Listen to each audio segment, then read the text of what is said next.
Assalamualaikum warahmatullahi wabarakatuh. Perkenalkan, nama saya Olivia Rahmadani Jades dengan NIM 2306027. Pada kesempatan kali ini saya akan menjelaskan permasalahan yang terjadi di rekam medis dan bagaimana teknologi menjadi solusi dari permasalahan tersebut. Baiklah, masalah yang pertama yaitu tentang pengelolaan rekam medis dan pencatatan data yang tidak teratur dan masih banyak dilakukan secara manual atau menggunakan kertas. Karena itu, data pasien seringkali tidak lengkap atau bahkan hilang akibat kerusakan fisik seperti sobek, basah, terbakar, serta pencarian data secara manual memerlukan waktu yang cukup lama. Karena petugas harus mencari satu persatu di tumpukan arsipan, terutama saat jumlah pasien sangat banyak. Kondisi ini menyebabkan petugas tenaga medis kesulitan untuk mendapatkan informasi secara cepat dan akurat saat sedang menangani pasien, sehingga pelayanan menjadi terhambat. Akibat proses kembalian keputusan medis bisa terlambat atau keliru karena informasi yang dibutuhkan tidak tersedia dengan tepat waktu. Serta pencatatan manual sangat rentan terjadi kesalahan penulisan atau duplikasi data yang semakin memperburuk kualitas rekam medis dan berdampak pada keselamatan pasien.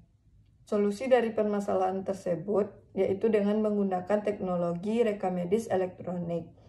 Sistem rekam medis elektronik ini memungkinkan pencatatan data pasien secara digital dan terstruktur, sehingga informasi bisa disimpan lebih aman, cepat, dan mudah diakses. Dengan sistem ini, tenaga medis dapat mencari data dengan cepat melalui komputer atau perangkat digital lain, kapanpun dibutuhkan tanpa harus mencari satu persatu. Rekam medis elektronik juga mengurangi risiko kehilangan atau kerusakan data rekam medis pasien. Selain itu, teknologi ini juga membantu mengurangi kesalahan penulisan dan duplikasi data melalui sistem validasi otomatis. Penerapan rekam medis elektronik ini akan mempercepat proses pelayanan, meningkatkan akurasi data, serta membantu tenaga medis membuat keputusan yang lebih tepat, cepat, demi keselamatan pasien. Dengan begitu, beban kerja rekam medis juga terkurangi dan rekam medis akan menjadi lebih efisien. Baiklah, masalah yang kedua yaitu ketidaktepatan kodifikasi yang sering terjadi di ruangan kesmik. Ketidaktepatan kodifikasi ini sering terjadi karena petugas yang salah coding atau ketidaktepatan coding yang diberikan oleh dokter. Permasalahan ini akan membuat banyak kerugian bagi rumah sakit, serta akan membuat kualitas rumah sakit menjadi rendah atau turun. Dengan solusinya menggunakan teknologi yang berbasis seperti menggunakan sistem untuk aplikasi seperti aplikasi InaCiBisis agar dapat menentukan bahwa kode yang dimasukkan oleh petugas tersebut itu salah. Saat petugas menginputkan menginputkan kode diagnosa yang salah, maka sistem dapat memberitahu bahwa kode tersebut salah dengan cara memberikan kode merah atau tulisan warning pada saat menginputkan kode tersebut.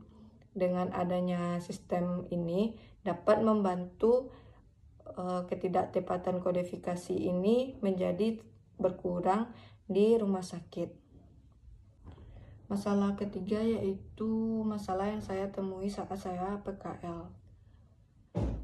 Saat saya PKL, saya sering menemukan masalah tentang duplikasi data identitas pasien saat mendaftarkan pasien. Saat saya mendaftarkan pasien, dengan saya mencari nomor NIK atau tanggal lahir pasien, saya menemukan dua data pada satu pasien tersebut. Dan data yang saya temukan cukup sama, tetapi ada beberapa bagian yang masih kosong antara data yang pertama dengan data yang kedua.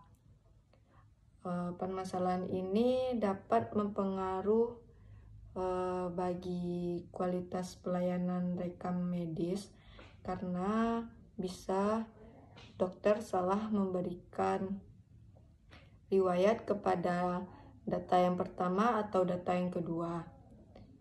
Serta petugas lain pun akan mengalami keraguan saat menginputkan tindakan pelayanannya. Solusi seharusnya yang dilakukan oleh rumah sakit menggunakan teknologi sistem seperti sistem dapat memberitahu bahwa data tersebut sudah ada sebelumnya, atau memberitahu saat petugas ingin membuat data baru lagi, memberikan tanda merah warning untuk memberitahu petugas data tersebut sudah ada. Petugas mengulang cek kembali apakah data tersebut sudah lengkap atau belum. Baiklah, hanya itu yang dapat saya sampaikan. Sekian, Assalamualaikum warahmatullahi wabarakatuh.